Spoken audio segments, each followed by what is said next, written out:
Okay, so I'm gonna quickly show you if you want to boot your Windows in VMware and it just doesn't want to boot.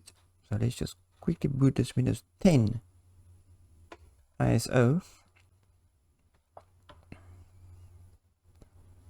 Just goes here. So it doesn't, for some reason it doesn't boot. Now if we look at the CD DVD, my ISO is definitely loaded in there. So all that is fine.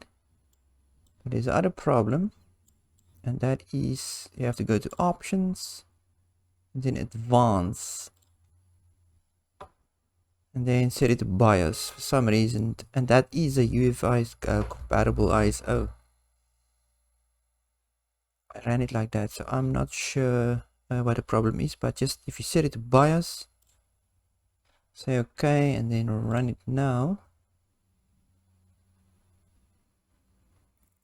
it's definitely going out. There it goes. Let's see quickly.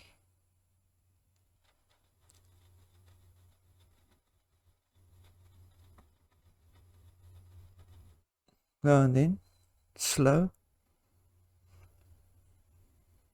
Yeah, it boots. Good.